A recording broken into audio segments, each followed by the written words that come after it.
bring you highlights of the 1978 Ames Court Final Round Competition. The case of Jane Maloney versus Municipality of Lincoln, Lincoln Fire Department and Rescue Squad, and Kenneth Greer et al. Was argued before Chief Justice Warren E. Burger of the United States Supreme Court, Judge Irving L. Goldberg of the Fifth Circuit Court of Appeals, and Judge Vincent L. McKusick of the Supreme Judicial Court of Maine. The case questions the interpretation of the Equal Rights Amendment and assumes that Congress has resolved to extend the ratification period for 3 years. The suit was brought by a woman who was persistently excluded from a firehouse job in the town of Lincoln, Tennessee. Lawyers for the petitioner will ask the court to shape some equitable remedy and reform the hiring practices of the town of Lincoln and its fire department. They will argue that the ERA was validly adopted, guaranteeing equality of rights regardless of sex, and that Congress had the power to extend the deadline for ratification. The exclusion from firehouse jobs, as well as strength and height requirements, deny the equality of rights guaranteed by the ERA, petitioner claims. Lawyers for the respondents will argue that the deadline extension for ratification of the ERA was invalid, and that the amendment has not been ratified by 3/4 of the states. They will also claim that the fire department's exclusion of women is constitutional, and that the strength and height requirements are related to job performance. Oralists for the petitioner are Patricia Brannon and Robert S. Osborne. Oralists for the respondents are Michael Young and Arthur Bryant. Ms. Brannon, you may proceed whenever you're ready. Mr. Chief Justice, and may it please the court. My name is Patricia Brannon. With my colleague, Robert Osborne, I represent the petitioner, Jane Maloney, and a class of women who have been senselessly and unconstitutionally denied employment with the municipality of Lincoln as firefighters for one reason. The Lincoln Fire Department has decided that it's all right to be a woman and it's all right to be a firefighter, but it's not all right to be both. The rights of this class of women arise under a new constitutional amendment, which this court is called upon to apply for the first time. That is the 27th Amendment, entitled Equal Rights for Men and Women. And it proclaims simply that equality of rights under the law shall not be denied or abridged by the United States or by any state on account. Do you think that the ERA, does ERA mean that the courts must consider the unfair treatment of women and by men to be equal to the unjust treatment of blacks by whites?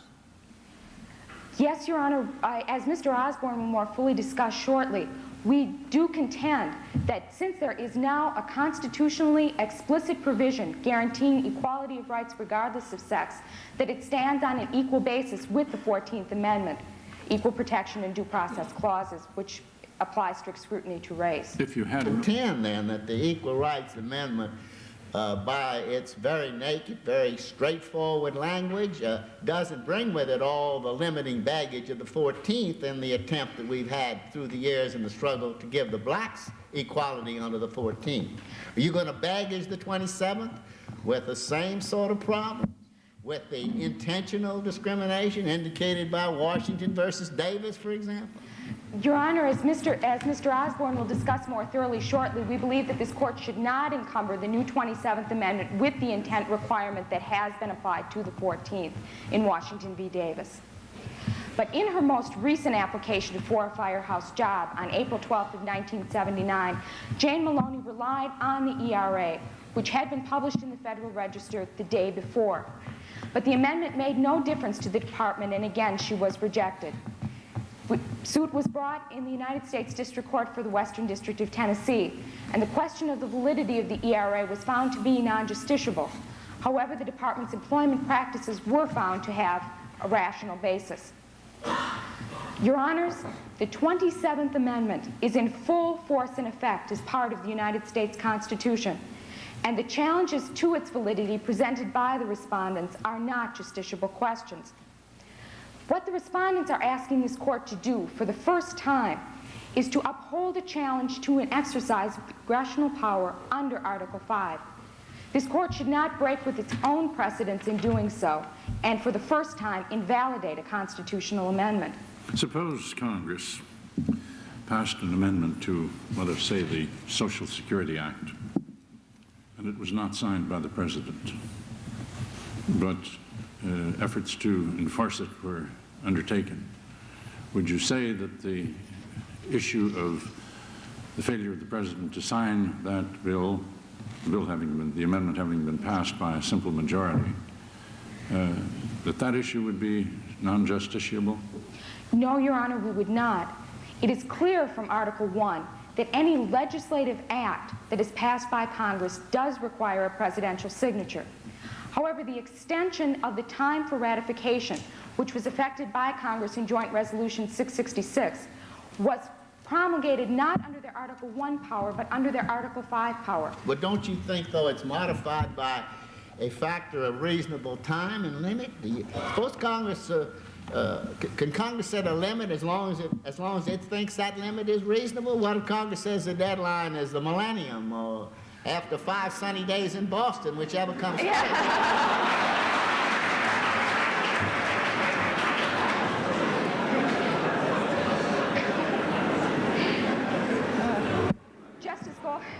Justice Goldberg, my first answer to your question must be that Congress has never acted in such an extreme manner, and this Court should not presume that Congress will do so. Well, California, in a referendum, if Congress can't check it, and the states can't check it, and you say the courts can't check it, that which is supposed to be balanced becomes unbalanced, and that which is supposed to be checked becomes unchecked. Your Honor, in the case of an extreme length for ratification, as you stated, 100 years, there would be an effective check of 500 subsequent Congresses, because there is a second issue of power under Article 5 which comes to bear on this case, and that is the power of the states under Article 5. Can the states rescind a prior ratification? Why shouldn't that be justiciable? Why shouldn't there be somebody, such as the courts, as the impartial arbiter on a question of that sort, which is uniquely legal in its nature? Well, Your Honor, first, because again, in Coleman against Miller, this Court stated that what constitutes an effective ratification in light of a prior rejection or a subsequent rescission is a question for Congress. And secondly, it should be highly persuasive to this Court that Congress has already determined this question when it was squarely presented to them in the case of the 14th Amendment. How many times can Congress determine and redetermine that issue without encountering the constitutional implications that my brother has just mentioned?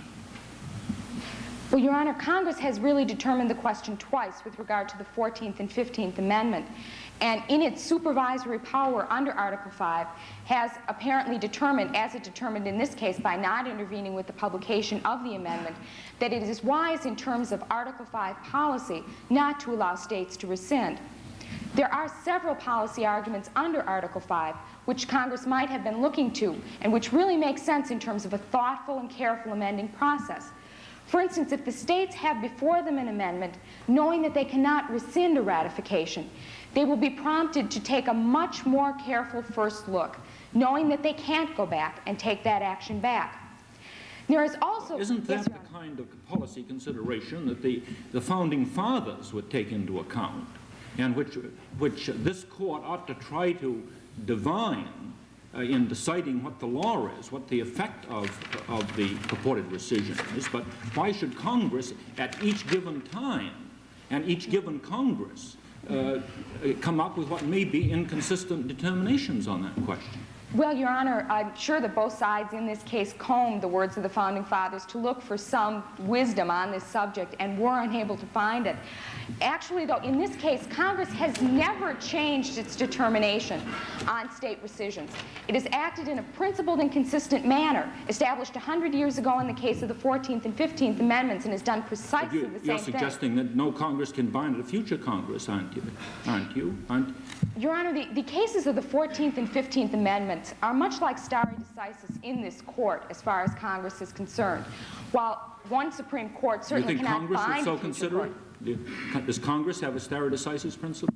No, Your Honor, not of the same type as this Court, but it has acted in a consistent and historically principled way in handling the rescission question, and great deference should be given to that by this court. For instance, in Powell against McCormick, this court underwent an exhaustive analysis of the history and precedent under the exclusion and expulsion provisions for members of Congress in Article 1. And gave the courts a role, didn't it? The courts always have a role, Your Honor, to the extent of determining what is the power of the coordinate political branch or the states under the Constitution.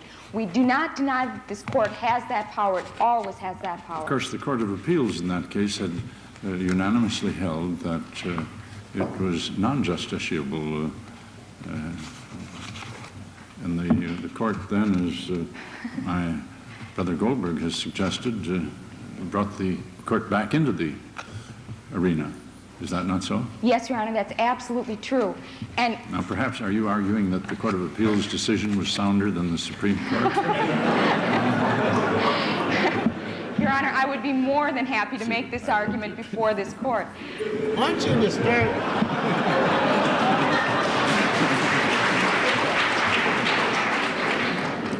The audience will kindly refrain from any expression of approval or disapproval.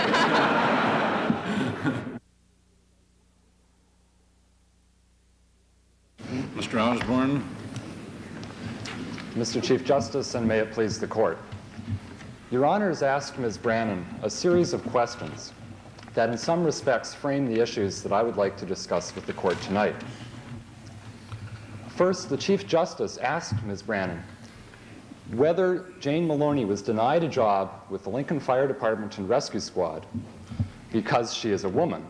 Solely because she is a woman, or because she lacks certain physical qualifications which are tested by the department. The answer to that question is simple. Ms. Maloney was denied a job because she is a woman, and that is what she alleged in her complaint in the Western District of Tennessee, and it was admitted in the answer of respondents in paragraphs 1 and 5 of their answer.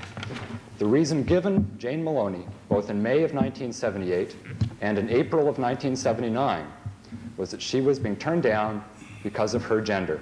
There are two aspects to the case, and the first is the policy itself, the articulated policy of not allowing any women to be firefighters in Lincoln, Tennessee. Under that kind of a policy, Washington against Davis does not apply, because that is not a facially neutral policy. Washington against Davis and the intent standard articulated by that case arises only in the consideration Did you have benign intent, or are they about not, we're going to stop before we get to that?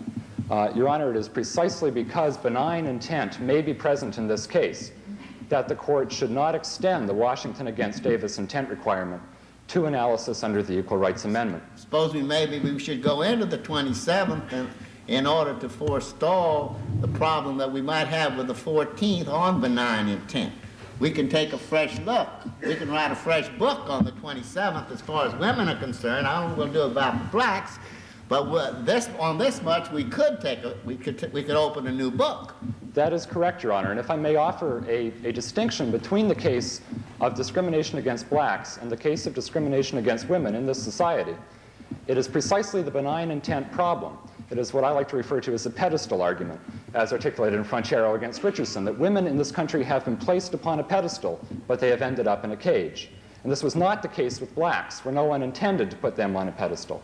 However, in the case of women, gender discrimination has permeated the society in a way which is systemic. And it is not necessarily a manifestation of an individual and conscious intent to put down or to in any way abuse women by protecting them through such things as state employment laws. It means you should be taking the other point of view. You should be saying that the 27th Amendment really carves out new rights for women, and which rights were denied to blacks. I don't think any of this scrutiny business would get into it. It's a clear-cut, crystal clear enunciation. And I don't see how but you don't want to take that argument. And this puzzles me. Your Honor, I believe that argument would favor the case of Jane Maloney, and indeed there are many people within the women's rights movement as it developed historically in the 1970s who argued precisely for that, and that the Equal Rights Amendment would create an absolute standard of scrutiny, a new standard unrelated to the 14th Amendment. Jane Maloney does not rely upon that argument, Your Honor, because she believes that was not the intent of Congress when it proposed the amendment. And the Senate report... I think if you get into the benignity of the actions of Lincoln, we might have to consider lots of things. Suppose they gave 90% of the jobs to women, but allocated those jobs in a certain way. You could show all sorts of benignity, it seems to me. I am unpersuaded by that. Well, Your Honor now adverts, I believe, to a question raised earlier by Justice McKusick, which was the second question raised in this case, and that is, what about those two kinds of jobs? There are firehouse jobs and non-firehouse jobs. And Jane Maloney has expressed no interest in the non-firehouse jobs, nor have any of the other members of the plaintiff class. And indeed, it is precisely this attempt by the department to isolate a class of jobs, firefighting jobs, line jobs. Well, doesn't this court have a duty to see that the class gets all the rights it's entitled to, whether the representative of the class seeks them or not, or are we restricted? Not at all, Your Honor. The court is required to afford full justice to the class. And affording full justice requires that firehouse jobs, and not only the non-firehouse jobs, be made available to women. For it is precisely the jobs which involve firefighting directly that represent the state to the people on a daily basis. Well, isn't this the best evidence? The fact that a majority of the non-firehouse jobs are held by women, that the acting fire chief is a woman, isn't that the best badge of good faith that the fire department could have, showing the benignity of the tests that they apply, the male only and the height and strength tests in these dangerous firefighting jobs? Your Honor, first of all, the two kinds of jobs really are very separate jobs. There is no evidence, for example, that the non-firehouse jobs take place anywhere even remotely connected with the firehouses or in any way in the same kind of promotional ladders and the same kind of seniority rights. Well, the requirement of Washington versus Davis is we're going to take that over and apply it to women if we are. It doesn't imply that it's a nasty intent or a bad intent in the sense that you're implying, or that an intent to discriminate against blacks would be by general acceptance. It simply means that there's an intent, an invidious intent, an invidious purpose of discrimination. Indeed, the intent to set on the pedestal. That would be an intent to discriminate. And the question when you apply it to the height tests is simply not whether it's benign or non-benign, but rather was the height test put in to shut women out because they're too nice to be fighting fires, whether it's because they're too nice to be fighting fires or because we want to keep these jobs for men. Isn't that true? Well, Your Honor, the height and strength requirements were not imported, as often happened in the case of discrimination against blacks, were not imported as soon as the Equal Rights Amendment was passed. In fact, they predate the Equal Rights Amendment. However, they arose in a milieu of male firefighters.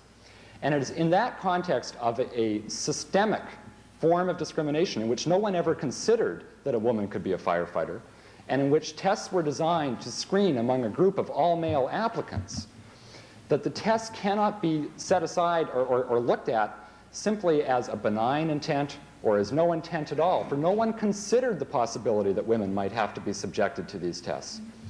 Now, assuming that the stated policy of the department were to be struck down, women would be subjected to those tests, and lo and behold, it turns out that none of them can pass.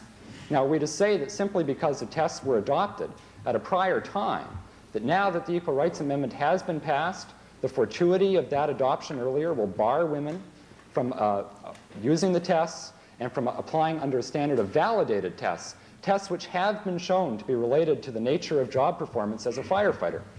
For Petitioner does not complain solely that the tests have a disproportionate impact, but that the tests do not measure the full array of firefighting skills. And consequently, they are not the best measure of who is to be a firefighter. You say that it would be appropriate for us to establish guidelines for the equitable relief that's going to be accorded below, but other than your colleague has suggested that the blacks and women ought to be treated on par, I don't hear any guideline from the petitioner. And you'd better hurry because you don't have much time. Well, Your Honor, my task is made simpler because the only guideline that petitioner asks for is the guideline mentioned by Ms. Brannon, which that no stated priority be given either to the blacks who received a consent decree in Greer or to the plaintiffs and petitioners here in this case. For ultimately, it is the district court which has the primary authority for fashioning an equitable remedy. It is closer to the facts, and it is closer to Lincoln, Tennessee.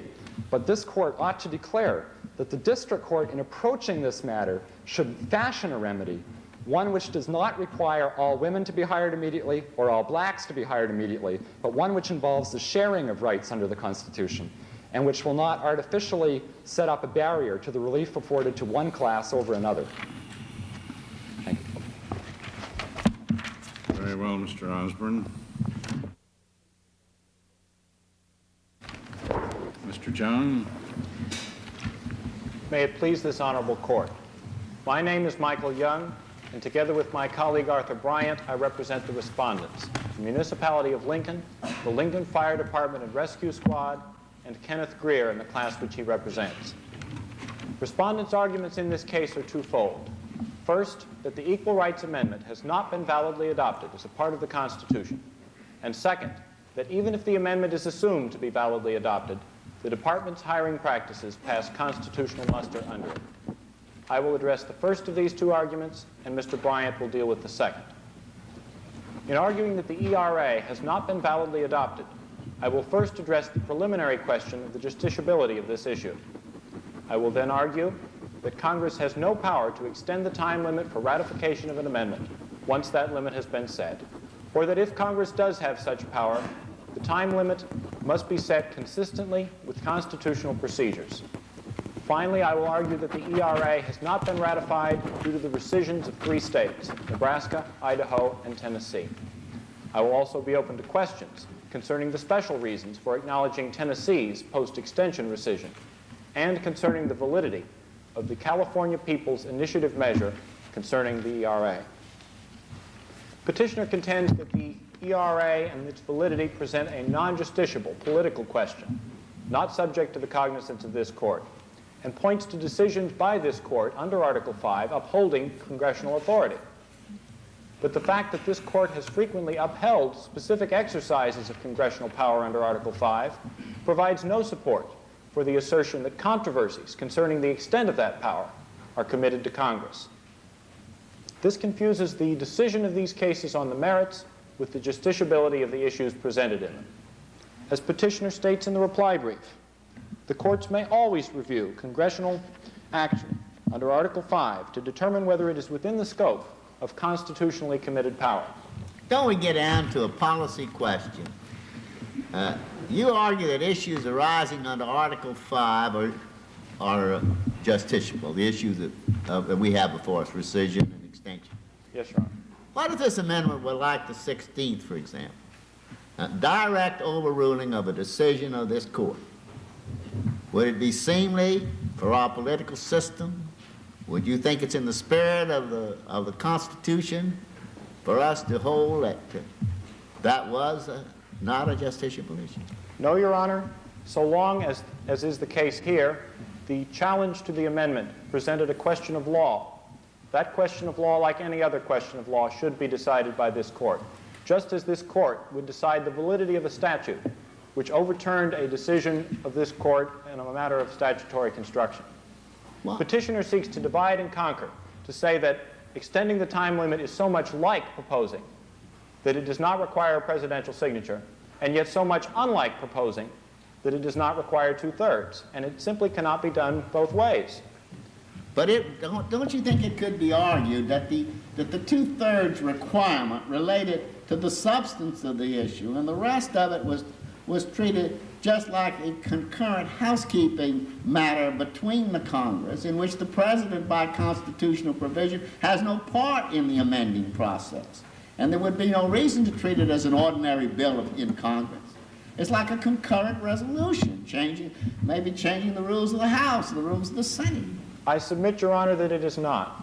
For a resolution changing the rules of a House, or a concurrent resolution, is an internal matter, a matter which does not affect the power of any other branch, does not affect the power of the states, or does not affect the people of the United States. By contrast, choosing the mode of ratification or choosing the time limit for ratification has a profound effect on the passage of an amendment. It may very well control whether an amendment is ratified or not ratified. And for that reason, it must be subject to some check on congressional power. As Your Honor rightly points out, it need not necessarily be the two-thirds check. But if the two-thirds check is not to be applied, the presidential signature check must be. Well, what would have happened in this case, suppose you took the position that the extension was valid, but the rescission was not. How would we come out numerically? Numerically, Your Honor, you would come out with 39 states, and the ERA would be ratified if the extension were valid and rescission was not valid. Well, it seems to me that your policy argument that you make may have some validity with respect to rescission, but it doesn't have near the force that it would with respect to ratification. Well, I think there is a difference. Well, Your Honor, with respect to extension of the time limit, there are particular reasons why Congress should not be given the power to extend. When Congress sets no time limit initially, the states proceed to ratify or not to ratify, knowing full well that the amendment may take a very long time indeed to be ratified. When, on the other hand, Congress sets a time limit. But what's inherently wrong with that? Nothing, Your Honor, is wrong with the Congress setting a time limit. The problem comes in when Congress, having set such a time limit and allowing the states to rely on that time limit in deciding whether or not to ratify, then comes along and changes the rules of the game, alters the time limit. States which have ratified under a 7-year limit might not have ratified with a 10-year limit, and those states' rights are prejudiced. Well, In any case, whether Congress has the power to establish a time limit or not, that power was not exercised effectively in this case. Congress provided neither the safeguard applicable in general to congressional action, nor the safeguard applicable in the one specific exception to that general rule, the exception laid down in Hollingsworth versus Virginia. And being in violation of whichever of those standards is applied, the extension of the ERA must be struck down. Given that there are, in this situation, in the ratification process, as in almost all ratification processes, 2 points of view, do you, or will your colleague argue, address himself to the possible unfairness of one side being disadvantaged by having to fight a battle on 50 fronts at one point, and then later have one side have to fight the battle on only 3 fronts? Or is there no difference? Are they both equally situated? Your Honor, if rescission is permitted, they are both equally situated. Because then If rescission, but you put that qualification on it. Is that right? Yes, Your Honor. If rescission is But if permitted, rescission is not permitted, then what? then, Your Honor, the people of the states who support or oppose an amendment are in an awkward position, because the proponents of the ERA, or any other amendment for that matter, may concentrate their resources on a state until such time as that state ratifies and is locked in. They may then ignore that state, cast it out of the public debate, and concentrate their resources on the other states.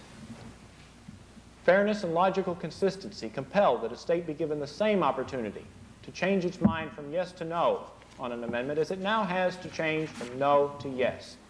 This is in accord with the goal of the framers, who in drafting Article 5 sought to strike a balance between those who would amend the Constitution and those who would leave it as it is. And you say that unless it's a two-way street, it is inherently unfair. Is that it? The balance is inherently tipped, Your Honor, in favor of the amendment.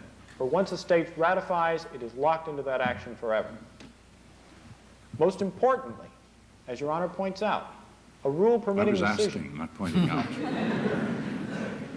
as Your Honor suggests by his question. It was still a question. Yes, Your Honor.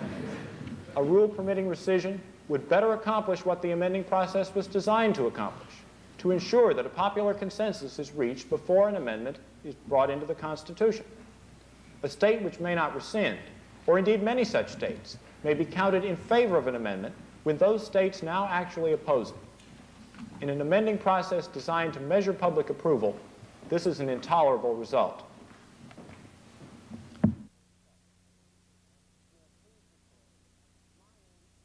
May it please the Court, my name is Arthur Bryant. I will address the application of the Equal Rights Amendment to the specific facts of this case. I will argue first that the facially neutral height and strength standards used by the department to select its firefighters do not constitute sex discrimination under the Equal Rights Amendment. May I ask you a question that I've asked before? Suppose we agree completely with your brother, that's a hypothetical, that the ERA was not validly adopted. Why should we not look to see whether the tests that are applied by the fire department in Lincoln violate the 14th Amendment? On these facts as pleaded and proved, and support the relief requested by Plaintiff Maloney? I would say first, Your Honor, that the petitioners have made my case for me. They have suggested to this court and not requested this court to do anything else but look at the Equal Rights Amendment. Yes, but we've abandoned the days of common law pleadings and forms, have we not? Yes, we have, Your Honor. But the petitioners have recognized the precise same policy reasons that justify that result as we would argue before this court. What was before the ERA took effect? Every employer in this country entered into consent decrees with large classes of blacks to give all future jobs to black men until the black race in this country were statistically, economically equal to the white race. Would the ERA have to wait that day before being implemented? You got here a consent decree involving blacks. Is the Constitution going to be implemented by a race to the courthouse? No, Your Honor. In the circumstances you suggest, I would say that would be a terribly unjust result, and this court would remedy that result. Well, unfortunately, courts do render unjust decisions. Unfortunately, they do at times, but because this court they're would not. compelled by precedent or otherwise. This court, So I have full faith, would not offer such a result. But you have here a consent decree. I tried to give you a horrible example. But here you have a consent decree which says that the first employment shall go to the blacks. You've got an ERA amendment. Let's assume that it's being violated. Is there going to be an accommodation? Is that consent decree going to be given the full faith that it was created to give? What practical result are we going to, what guidelines are we going to give the court on this issue? Your Honor, the practical result in this case would be that the consent decree would be fully honored. The hypothetical you have suggested implies some collusion between the employer and the blacks in eliminating... Might not have been at all. They might have seen the ERA coming, then they'd rather do it one way than the other. They think it would be less onerous to hire the blacks than the women. Yes, Your Honor. I do not deny that, Your Honor, but what you suggest is an active intent to discriminate against women in that act. That would be entirely challengeable under the Equal Rights Amendment. This case, however, does not involve such an act at all. There has been no indication in the record or elsewhere that the consent decree in Greer was at all related to any intent to discriminate against women. I agree with you. If there was any such implication in the record, this court would have to reach a different result in regard to that consent decree.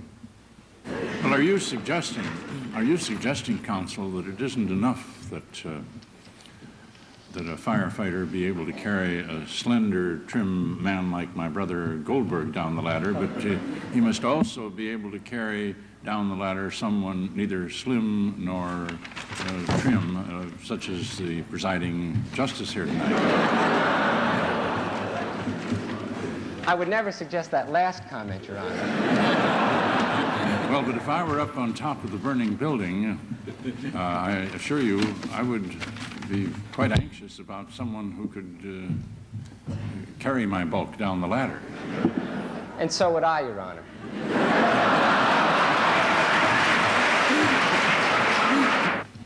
The question is, once again, what is sex discrimination under the Equal Rights Amendment? We would agree with the petitioners that when a line is drawn directly on the basis of sex, that is sex discrimination under the Equal Rights Amendment. The department's present exclusion of women from the firefighter positions is one such line. The question is whether that justification is justified by the town's interest in providing essential services to its citizens. The Lincoln Department, Your Honor, the Lincoln firefighters currently live and sleep together in one small dormitory-style room. They share one bathroom.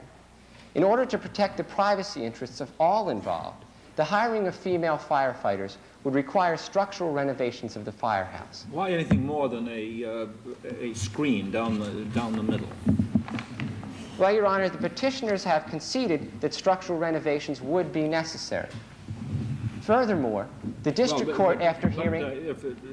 We're not going to do anything about the final remedy here anyway. We're going to send it back, and why can't the district judge go over to the firehouse and take a look at it and decide whether just a curtain down the middle of the upstairs of the firehouse will do the job? Your Honor, the district court heard expert testimony from both an architect and a town planner on what renovations would be necessary to permit the department to hire female firefighters while maintaining the efficiency necessary for safe and effective firefighting.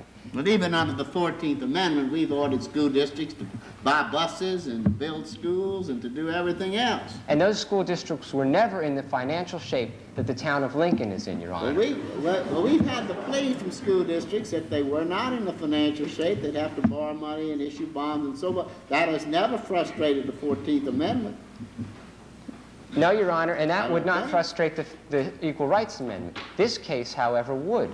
The question, in this case, the town of Lincoln has already been forced to cut back on essential state services. The police force has been cut, the fire budget has been slashed, the schools have been forced to consolidate. Well, I don't believe bankruptcy is a defense to unconstitutionality, but maybe it is. Well, Your Honor, we contend perhaps that bankruptcy is not, but that the provision of absolutely essential services to Lincoln citizens is.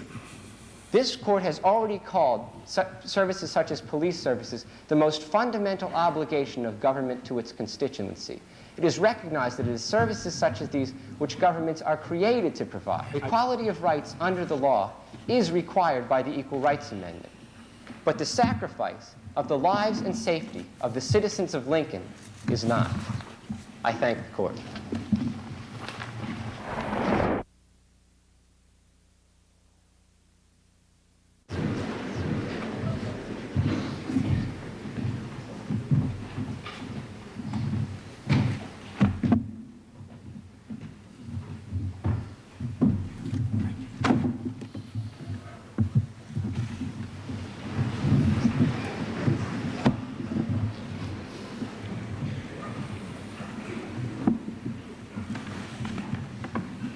The length of time the court took to deliberate is no measure of the thought and attention we've given the decisions entrusted to us, which, as you all know, do not relate to the merits of the case, but only to the performance of the advocates, both in writing and here this evening. As you probably observed, we were making notes minute by minute as we went along, and having no responsibility for deciding the merits of this extremely interesting question, we could concentrate on the performance. Following the instructions given us, and we all three being strict constructionists have followed them.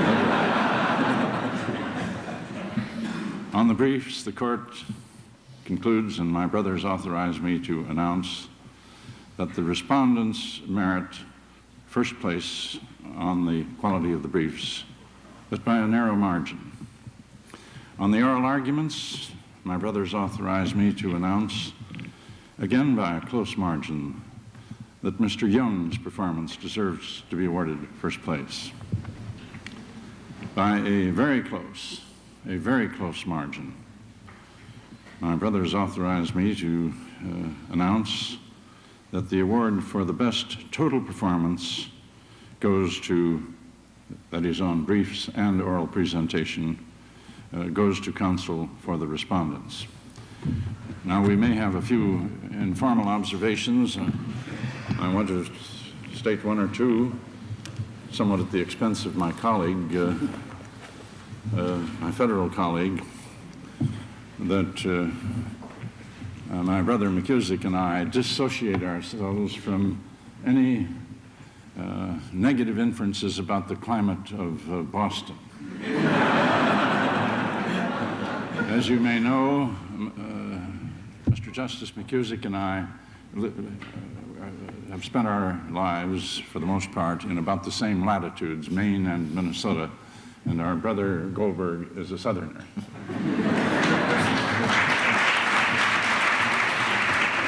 And I might say a rebel, I suppose.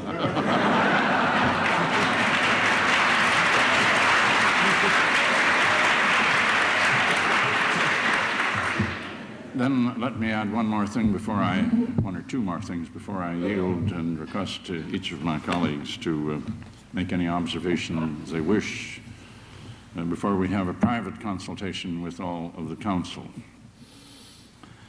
First, my colleagues taxed me for not having strictly enforced my announced rule that demonstrations of partiality would not be permitted in the courtroom. But my response to that is this, that I took a quick oral, a visual census of the room and decided that that ruling would have a discriminatory impact on one gender, and therefore I did not enforce it.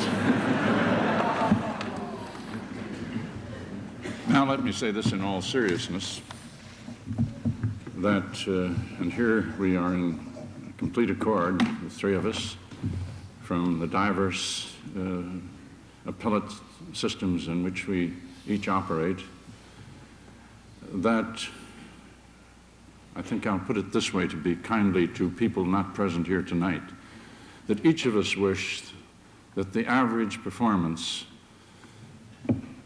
Justice Goldberg for the Fifth Circuit, Justice McKusick for the Supreme Court of Maine, and I for the Supreme Court of the United States, agree that we wish the average performance in each of our courts was up to the quality of the performance here tonight. And this speaks well for the kind of training and advocacy that is given at this great institution. And it encourages us to believe, but we wish you'd all hurry while we're still engaged in judicial functions to get into our courts and give us the benefit, because collectively we have had a considerable number of years of experience in the judiciary, and we all agree from long experience as judges that the performance of the advocates is a very large factor in the correct resolution of cases, both the brief writing and the oral presentations. And since we're in the business of deciding and the instructions we had required us to decide, we have decided, but it was not easy. The performances were very superior, and I compliment, and my colleagues I'm sure will do the same, I compliment each one of you on your performance here tonight, and please come soon to Washington. Now, Mr. Justice Goldberg. Well, I have nothing further to add of any consequence. I think that all of the arguments were very good. The decision was extremely close, as the Chief Justice has said.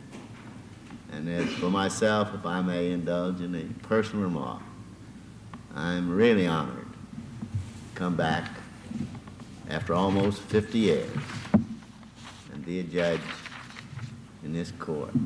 It has been a heartwarming, informative, and an experience that I shall always treasure and never forget.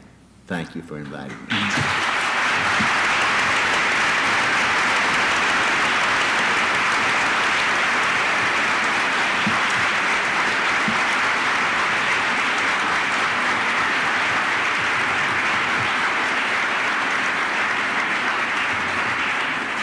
Mr. Justice McKusick.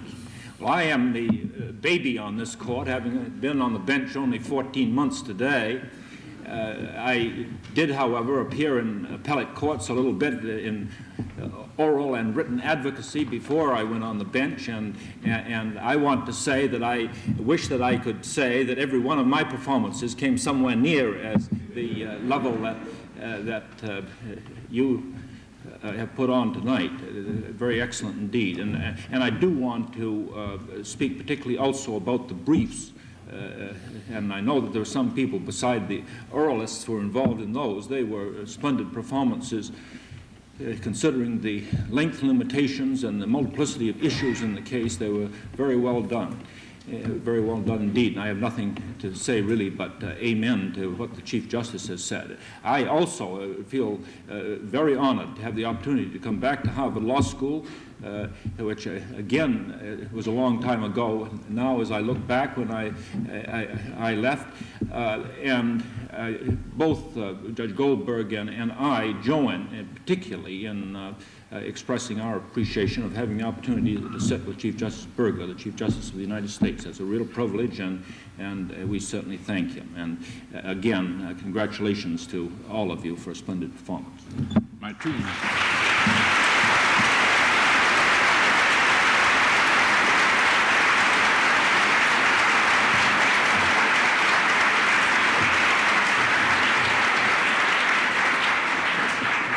My two brothers are well aware that in my selection of law clerks, I try, when I can, to have a mix of a clerk who has clerked with a state Supreme Court, one with the United States Court of Appeals, and one with the District Court.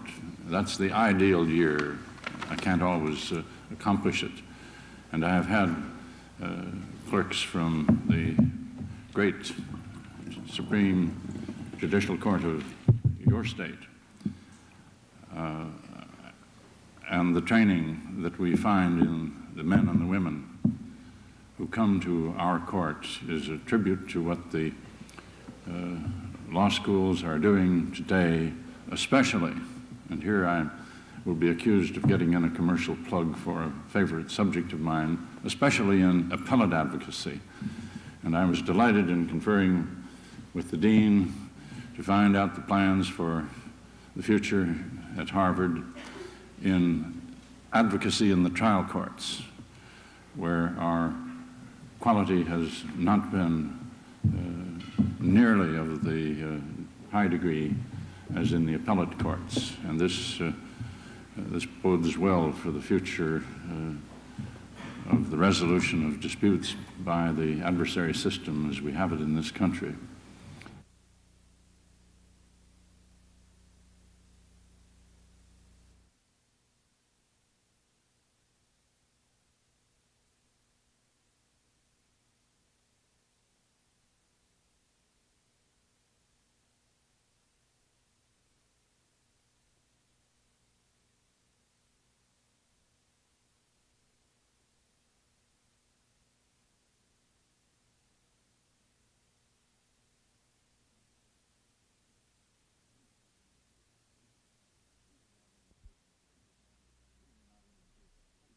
Really not in the case, but quickly go on to something that will catch his ear. This is an important factor in oral advocacy because you have no way of knowing what the court's going to do.